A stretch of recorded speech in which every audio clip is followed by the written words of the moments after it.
భారత తొలి హోంమంత్రి సర్దార్ వల్లభాయ్ పటేల్ జయంతి సందర్భంగా ప్రధాని నరేంద్ర మోదీ ఘన నివాళులర్పించారు। ఈ సందర్భంగా మొర్బీ బ్రిడ్జ్ ప్రమాదంపై ప్రధాని మోదీ విచారం వ్యక్తం చేశారు। ఉద్వేగానికి లోనైన ప్రధాని మోదీ నా జీవితంలో ఇంతటి విషాద ఘటనను ఎప్పుడూ ఎదుర్కోలేదన్నారు। जीवन में बहुत कम ऐसी पीड़ा मैंने अनुभव की होगी। एक तरफ दर्द से भरा पीड़ित दिल है और दूसरी तरफ कर्म और कर्तव्य का पथ है। इस कर्तव्य पथ की जिम्मेवारी को लेते हुए मैं आपके बीच में हूं, लेकिन करुणा से भरा मन उन पीड़ित परिवारों के बीच में है। हादसे में जिन लोगों को अपना जीवन गंवाना पड़ा है, मैं उनके परिवारों के प्रति अपनी संवेदना व्यक्त करता हूं। दुख की इस घड़ी में सरकार हर तरह से पीड़ित परिवारों के साथ है। गुजरात सरकार पूरी शक्ति से कल शाम से ही राहत और बचाव कार्यों में जुटी हुई है। केंद्र सरकार की तरफ से भी राज्य सरकार को पूरी मदद दी जा रही है। बचाव कार्य में एनडीआरएफ की टीमों को लगाया गया है। सेना और वायुसेना भी राहत के काम में जुटी हुई है। जिन लोगों का अस्पताल में इलाज चल रहा है, वहां भी पूरी मुस्तैदी बरती जा रही है। लोगों की दिक्कतें कम से कम हो, इसे प्राथमिकता दी जा रही है। हादसे की खबर मिलने के बाद ही गुजरात के मुख्यमंत्री श्रीमान भूपेंद्र भाई रात को ही मोरबी पहुंच गए थे। कल से ही वो राहत और बचाव के कार्यों की कमान संभाले हुए हैं। राज्य सरकार की तरफ से इस हादसे की जांच के लिए एक कमेटी भी बना दी गई है। मैं देश के लोगों को आश्वस्त करता हूं कि राहत और बचाव के कार्यों में कोई कमी नहीं आने दी जाएगी। आज राष्ट्रीय एकता दिवस का ये अवसर भी हमें एकजुट होकर इस मुश्किल घड़ी का सामना करने, कर्तव्य पथ पर बने रहने की प्रेरणा दे रहा है। कठिन से कठिन परिस्थितियों में सरदार पटेल का धैर्य, उनकी तत्परता से सीख लेते हुए हम काम करते रहे, आगे भी करते रहे। साथियों, वर्ष 2022 में राष्ट्रीय एकता दिवस का बहुत विशेष अवसर के रूप में मैं इसे देख रहा हूं। ये वो वर्ष है जब हमने अपनी आजादी के 75 वर्ष पूरे किए हैं। हम नए संकल्पों के साथ आगे बढ़ रहे हैं। आज एकता नगर में ये जो परेड हुई है, हमें इस बात का एहसास भी दिला रही है कि जब सब एक साथ चलते हैं, एक साथ आगे बढ़ते हैं, तो असंभव को भी संभव बनाया जा सकता है। आज यहां देश भर से आए हुए कुछ कलाकार सांस्कृतिक कार्यक्रम भी करने वाले थे। भारत के विविध नृत्यों को भी प्रदर्शित करने वाले थे, लेकिन कल की घटना इतनी दुखद थी कि आज के इस कार्यक्रम में से उस कार्यक्रम को हटा दिया गया। मैं उन सभी कलाकारों से उनके यहां तक आना, उन्होंने जो पिछले के दौरान मेहनत की है, लेकिन आज उनको मौका नहीं मिला, मैं उनके दुख को समझ सकता हूं। लेकिन कुछ परिस्थितियां ऐसी हैं, साथियों, ये एकजुटता, ये अनुशासन परिवार, समाज, गांव, राज्य और देश हर स्तर पर आवश्यक है और इसके दर्शन आज हम देश के कोने कोने में कर भी रहे हैं। आज देश भर में 75,000 एकता दौड़, रन फॉर यूनिटी हो रही है। लाखों लोग जुड़ रहे हैं। देश का जन जन लौह पुरुष सरदार वल्लभ भाई पटेल की संकल्प शक्ति से प्रेरणा ले रहा है। आज देश का जन जन अमृत काल के पंच प्राणों को जागृत करने के लिए, राष्ट्र की एकता और अखंडता के लिए संकल्प ले रहा है। साथियों, राष्ट्रीय एकता दिवस ये अवसर केवड़िया एकता नगर की ये धरती और स्टैच्यू ऑफ यूनिटी हमें निरंतर ये एहसास दिलाते हैं कि आजादी के समय अगर भारत के पास सरदार पटेल जैसा नेतृत्व न होता तो क्या होता? क्या होता अगर 550 से ज्यादा रियासतें एकजुट नहीं हुई होती? क्या होता अगर हमारे ज्यादातर राजे रजवाड़े त्याग की पराकाष्ठा न दिखाते, मां भारती में आस्था न दिखाते? आज हम जैसा भारत देख रहे हैं, हम उसकी कल्पना भी नहीं कर सकते थे। एक कठिन कार्य, ये असंभव कार्य सिर्फ और सिर्फ सरदार पटेल ने ही सिद्ध किया। साथियों, सरदार साहब की जन्म जयंती और राष्ट्रीय एकता दिवस ये हमारे लिए केवल तारीख भर नहीं है, ये भारत के सांस्कृतिक सामर्थ्य का एक महापर्व भी है। भारत के लिए एकता कभी भी विवशता नहीं रही है।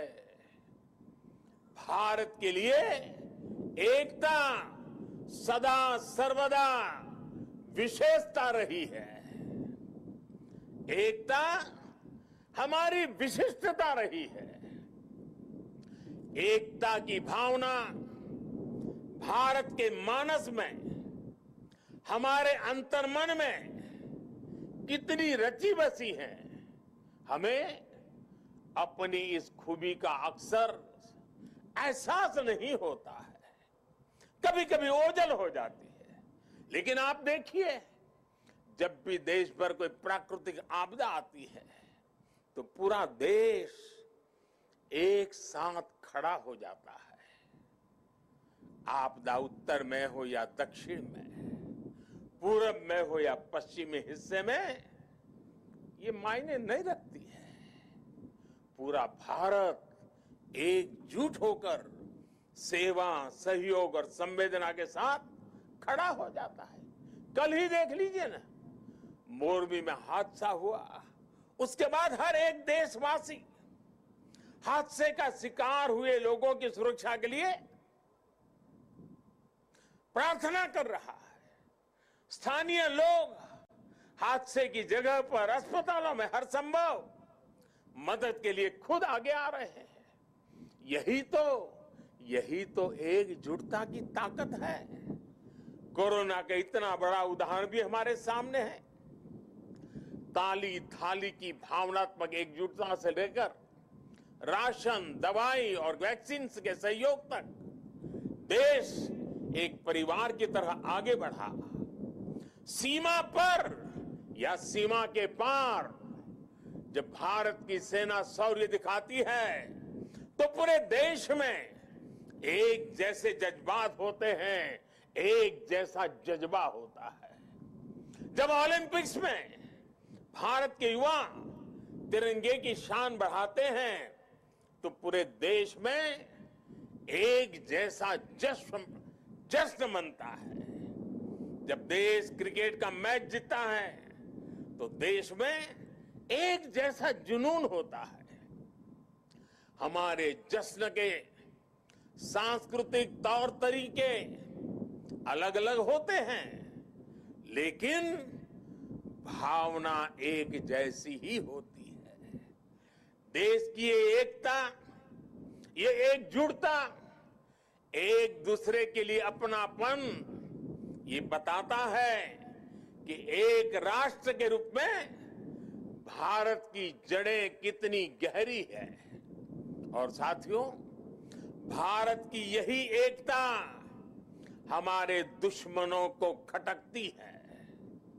आज से नहीं बल्कि सैकड़ों वर्षों पहले गुलामी के लंबे कालखंड में भी भारत की एकता हमारे दुश्मनों को चूपती रही है।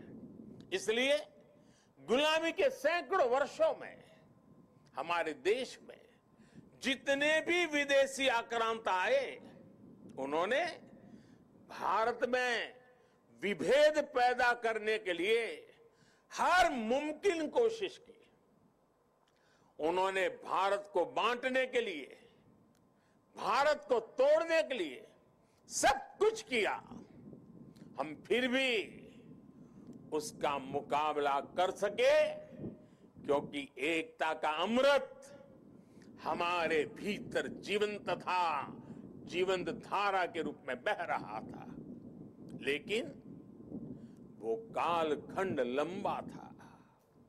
जो जहर उस दौर में घोला गया, उसका नुकसान देश आज भी भुगत रहा है। इसलिए ही हमने बंटवारा भी देखा और भारत के दुश्मनों को उसका फायदा उठाते भी देखा। इसलिए हमें आज बहुत सावधान भी रहना है। अतीत की तरह ही भारत के उत्कर्ष और उत्थान से परेशान होने वाली ताकतें आज भी मौजूद है। वो आज भी हमें तोड़ने की, हमें बांटने की हर कोशिश करती है। हमें जातियों के नाम पर लड़ाने के लिए तरह तरह के नैरेटिव गढ़े जाते हैं। प्रांतों के नाम पर हमें बांटने की कोशिश होती है। कभी एक भारतीय भाषा को दूसरी भारतीय भाषा का दुश्मन बनाने के लिए कैंपेन चलाए जाते हैं। इतिहास को भी इस तरह पेश किया जाता है ताकि देश के लोग जुड़े नहीं बल्कि एक दूसरे से दूर हो। और भाइयों बहनों, इसे एक और बात हमारे लिए ध्यान रखनी आवश्यक है। ये जरूरी नहीं है कि देश को कमजोर करने वाली ताकत हमेशा हमारे खुले दुश्मन के रूप में ही आए। कई बार ये ताकत गुलामी की मानसिकता के रूप में हमारे भीतर घर कर जाती है। कई बार ये ताकत हमारे व्यक्तिगत स्वार्थों के जरिए सेंधमारी करती है। कई बार ये तुष्टीकरण के रूप में, कभी परिवारवाद के रूप में, कभी लालच और भ्रष्टाचार के रूप में दरवाजे तक दस्तक दे देती हैं, जो देश को बांटती और कमजोर करती है।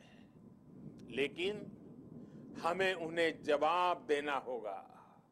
हमें जवाब देना होगा भारत मां के एक संतान के रूप में। हमें जवाब देना होगा एक हिंदुस्तानी के रूप में। हमें एकजुट रहना होगा, एक साथ रहना होगा। विभेद के जहर का जवाब हमें एकता के इसी अमृत से देना है। यही नए भारत की ताकत है। साथियों, आज राष्ट्रीय एकता दिवस पर मैं सरदार साहब द्वारा हमें सौंपे दायित्व को फिर दोहराना चाहता हूं। उन्होंने हमें ये जिम्मेदारी भी दी थी कि हम देश की एकता को मजबूत करें। एक राष्ट्र के तौर पर देश को मजबूत करें। ये एकता तब मजबूत होगी जब हर नागरिक एक जैसे कर्तव्य बोध से ये जिम्मेदारी संभालेगा। आज देश इसी कर्तव्य बोध से सबका साथ, सबका विकास, सबका विश्वास और सबका प्रयास इस मंत्र को लेकर विकास के मार्ग पर आगे बढ़ रहा है। आज देश में हर कोने में, हर गांव में, हर वर्ग के लिए और हर व्यक्ति के लिए बिना भेदभाव के एक जैसी नीतियां पहुंच रही है।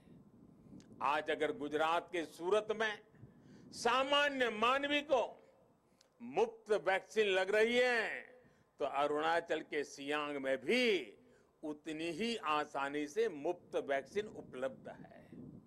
आज अगर एम्स गोरखपुर में है, तो बिलासपुर, दरभंगा और गुवाहाटी और राजकोट समेत देश के दूसरे शहरों में भी है। आज एक और तमिलनाडु में डिफेंस कॉरिडोर बन रहा है, तो उत्तर प्रदेश में भी डिफेंस कॉरिडोर का काम तेजी से आगे बढ़ रहा है। आज नॉर्थ ईस्ट की किसी रसोई में खाना बन रहा हो या तमिलनाडु की किसी सम्मियल अरई में खाना बन रहा हो, भाषा भले अलग हो, भोजन भले अलग हो, लेकिन माताओं बहनों को धुएं से मुक्ति दिलाने वाला उज्ज्वला सिलेंडर हर जगह है। हमारी जो भी नीतियां हैं, सबकी नीयत एक ही है, आखिरी पायदान पर खड़े व्यक्ति तक पहुंचना, उसे विकास की मुख्य धारा से जोड़ना। साथियों, हमारे देश के करोड़ों लोगों ने दशकों तक अपनी मौलिक जरूरतों के लिए भी लंबा इंतजार किया है। बुनियादी सुविधाओं के बीच की खाई जितनी कम होगी, उतनी ही एकता भी मजबूत होगी। इसलिए आज देश में सैचुरेशन के सिद्धांत पर काम हो रहा है। लक्ष्य ये कि हर योजना का लाभ हर लाभार्थी तक पहुंचे। इसलिए आज housing for all, digital connectivity for all, clean cooking for all, electricity for all, ऐसे अनेक अभियान चलाए जा रहे हैं। आज 100% नागरिकों तक पहुंचने का ये मिशन केवल एक जैसी सुविधाओं का ही मिशन नहीं है। ये मिशन एकजुट लक्ष्य, एकजुट विकास और एकजुट प्रयास का भी मिशन है। आज जीवन की मौलिक जरूरतों के लिए 100% कवरेज देश और संविधान में सामान्य मानवी के विश्वास का माध्यम बन रहा है। ये सामान्य मानवी के आत्मविश्वास का माध्यम बन रहा है। यही सरदार पटेल के भारत का विजन है, जिसमें हर भारतवासी के लिए समान अवसर होंगे, समानता की भावना होगी। आज देश उस विजन को साकार होते देख रहा है। साथियों, बीते 8 वर्षों में देश ने हर उस समाज को प्राथमिकता दी है जिसे दशकों तक उपेक्षा का शिकार होना पड़ा था। इसलिए देश ने आदिवासी के गौरव को याद करने के लिए जनजातीय गौरव दिवस मनाने की परंपरा शुरू की। देश के कई राज्यों में आदिवासी स्वातंत्र संग्राम में उनकी भूमिका, उसको लेकर के म्यूजियम भी बनाए जा रहे हैं। कल मैं यहां मानगढ़ जाने वाला हूं, उसके बाद मैं जामुगोड़ा भी जाऊंगा। मेरा देशवासियों से आग्रह है कि मानगढ़ धाम और जामुगोड़ा के इतिहास को भी जरूर जानें। विदेशी आक्रांतों द्वारा किए गए कितने ही नरसंहारों का सामना करते हुए हमें आजादी मिली है। आज की युवा पीढ़ी को ये भी सब जानना बहुत आवश्यक है, तभी हम आजादी की कीमत भी समझ पाएंगे, एकजुटता की कीमत भी जान पाएंगे। साथियों, हमारे यहां कहा भी गया है, ऐक्यम बलम समाजस्य तद्भावे स दुर्बलः तस्मात् ऐक्यम प्रशंसन्ति दृढ़म राष्ट्र हितैषण। अर्थात किसी भी समाज की ताकत उसकी एकता होती है, इसलिए मजबूत राष्ट्र के हितैषी एकता की इस भावना की प्रशंसा करते हैं, उसके लिए प्रयास करते हैं। इसलिए देश की एकता और एकजुटता हम सबका सामूहिक दायित्व है। ये एकता नगर भारत का एक ऐसा मॉडल शहर विकसित हो रहा है जो देश ही नहीं बल्कि पूरी दुनिया में अभूतपूर्व होगा। लोगों की एकता से, जन भागीदारी की शक्ति से विकसित होता एकता नगर आज भव्य भी हो रहा है और दिव्य भी हो रहा है। स्टैच्यू ऑफ यूनिटी के रूप में दुनिया की सबसे विशाल प्रतिमा की प्रेरणा हमारे बीच में है। भविष्य में एकता नगर भारत का एक ऐसा शहर बनने जा रहा है जो अभूतपूर्व भी होगा और विश्वसनीय भी होगा। जब देश में पर्यावरण की रक्षा के लिए किसी मॉडल शहर की बात होगी, एकता नगर का नाम आएगा। जब देश में बिजली बचाने के वाले एलईडी प्रकाशित किसी मॉडल शहर की बात होगी, सबसे पहले एकता नगर का नाम आएगा। जब देश में सोलर पावर से चलने वाले क्लीन ट्रांसपोर्ट सिस्टम की बात आएगी, तो सबसे पहले एकता नगर का नाम आएगा। जब देश में पशु पक्षियों के संरक्षण की बात होगी, विभिन्न प्रजातियों के जीव जंतुओं के संरक्षण की बात होगी, तो सबसे पहले एकता नगर का नाम आएगा। कल ही मुझे यहां मियावाकी फॉरेस्ट और मेज गार्डन का लोकार्पण करने का अवसर मिला है। यहां का एकता मॉल, एकता नर्सरी, विविधता में एकता को प्रदर्शित करने वाला विश्व वन, एकता फेरी, एकता रेलवे स्टेशन, ये सारे उपक्रम राष्ट्रीय एकता को मजबूत करने की प्रेरणा है। अब तो एकता नगर में एक और नया सितारा भी जुड़ने जा रहा है। आज मैं इस बारे में भी आपको बताना चाहता हूं। और अभी जब हम सरदार साहब को सुन रहे थे, उन्होंने जिस भावना को व्यक्त किया, उस भावना को उसमें प्रतिबिंब में हम कर रहे हैं। आजादी के बाद देश की एकता में सरदार साहब ने जो भूमिका निभाई थी, उसमें बहुत बड़ा सहयोग देश के राजा रजवाड़ों ने भी किया था। जिन राज परिवारों ने सदियों तक सत्ता संभाली, देश की एकता के लिए एक नई व्यवस्था में उन्होंने अपने अधिकारों को कर्तव्य भाव से समर्पित कर दिया। उनके इस योगदान की आजादी के बाद दशकों तक उपेक्षा हुई है। अब एकता नगर में उन राज परिवारों के, उन राज व्यवस्थाओं के त्याग को समर्पित एक म्यूजियम बनाया जाएगा। ये देश की एकता के लिए त्याग की परंपरा को नई पीढ़ियों तक पहुंचाएगा। और मैं गुजरात सरकार का भी आभारी हूं कि उन्होंने इस दिशा में काफी ग्राउंड वर्क पूरा किया है। मुझे विश्वास है सरदार साहब की प्रेरणा राष्ट्रीय एकता को मजबूत करने के लिए निरंतर हम सबका मार्गदर्शन करेगी। हम सब मिलकर सशक्त भारत का सपना पूरा करेंगे। इसी विश्वास के साथ मैं आप सबसे आग्रह करूंगा, मैं जब कहूंगा सरदार पटेल आप 2 बार बोलेंगे, अमर रहे, अमर रहे। सरदार पटेल, सरदार पटेल, सरदार पटेल, भारत माता की, भारत माता की, भारत माता की। बहुत बहुत धन्यवाद। आदरणीय प्रधानमंत्री जी के प्रति धन्यवाद एवं आभार के साथ कर्तव्य पथ पर अडिग रहने के संकल्प के साथ अब राष्ट्रीय एकता दिवस की यह परेड संपन्न होती हुई माननीय प्रधानमंत्री जी फोटो सेशन के लिए पधारते हुए।